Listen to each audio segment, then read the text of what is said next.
What if I told you that you can generate different images with the same concept, but variations with just one prompt? I want to show you how to use the new feature of variables in prompts inside Weavy. So, hello, my name is Gabriela, and I am a director, photographer, and artist from HAUSU Media, and I'm super happy to share my tips. So, I just want to explain to you what the variables are. So, basically, as you can see on this prompt box, I have my full prompt, but I have different variables in things like long satin, deep blue dress, but I can change the color of the dress to mustard yellow, emerald green, hot pink. So let's see what happens. If I select emerald green, each variable will have its own drop-down menu if you want. So I'm going to show you two ways of how to use it. Let's run this again with the emerald green dress. So first thing you want to do is right click and select, or right here prompt. Let's build this with also a array, which is where you can make a list of items. So these three, like, how can I say, these puzzle pieces will help you so much when you are typing your prompt. Okay, so let's copy paste this prompt, which I also will leave in the description, and paste it here. So it says a tall woman with realistic skin and freckles. So we add a variable, and this node we connect here. Okay, so on the array, we will add our colors, emerald green, for example, baby blue. So maybe we can say terracotta, and another one would be like deep ruby red. And once you like kind of understand how to connect all of these boxes, it becomes really smooth to work with. So as you can see here, now we have a drop-down menu, which makes it so much fun to use. And let's go ahead and fill the other variables that we missed when we copy the prompt. So let's add a variable there. That's gonna be, we're gonna add an array, and we're gonna add a list selector. So let's say red sparkly boots. Then we can add baby yellow cowboy boots, and maybe black loafers. She lays in the ground with a defying look. This variable 2 is gonna go the woman dress, and here we will add the variable of the pose, which will be our number 3. So let's just erase these. Okay, our number 3, list selector, and then array. So here we can add a fourth one, which is over here, which is the kind of the overall color correction of our image. We're just gonna click add, and then select variable 4. So now we have our prompt with all of our variables. We can change it here, and as you can see, it changes over here. So let's go ahead and click on the little purple circle, extend, and look for Recraft B4, which is the model we're gonna use. Let's go ahead for a portrait and click run.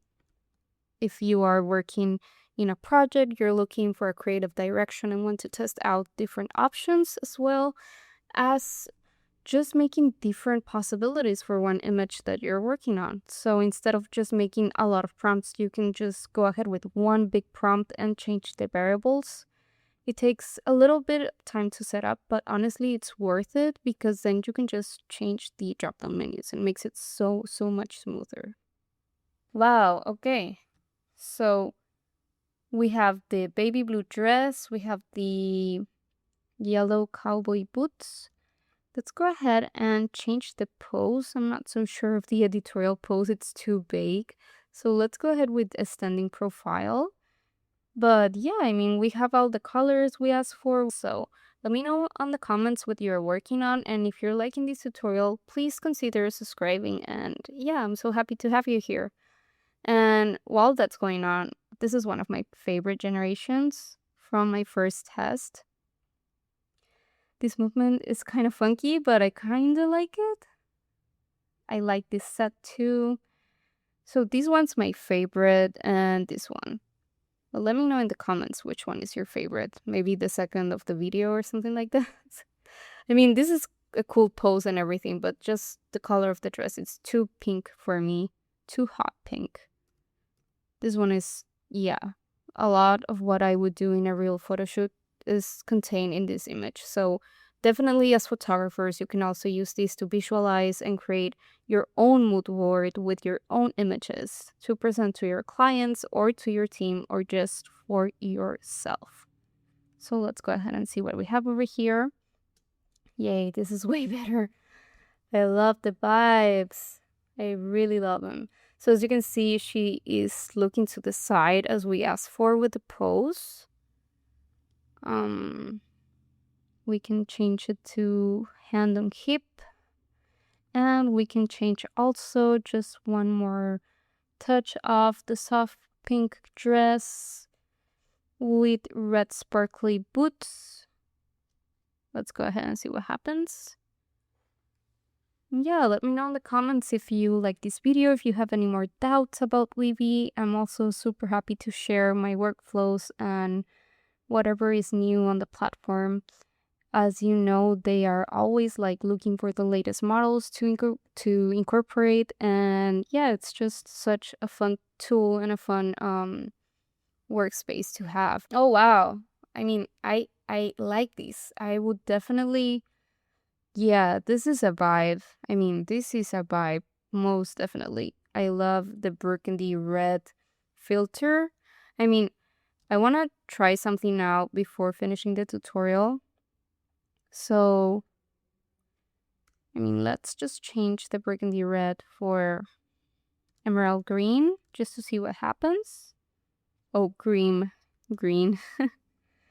Careful with the typos. I always have them, so sorry about that. So yeah, I mean, it looks like a lot at the beginning, but when you see that it's actually so smooth to just change and toggle the drop-down menu, it's really fun to use. And most of all, it's super efficient to work in this kind of workflow too. Oh my goodness, I really like this one.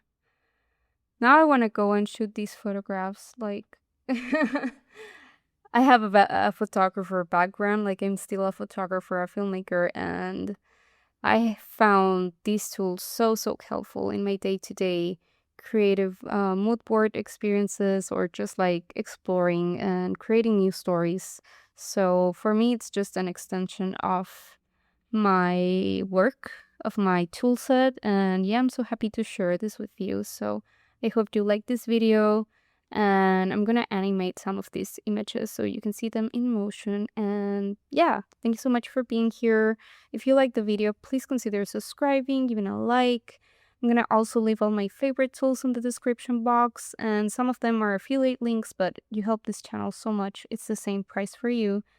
And yeah, also I'm gonna leave my newsletter. So if you want to subscribe and get all the latest updates and tutorials, please do. And yeah, thank you so much. I'll see you at the next one. Ciao.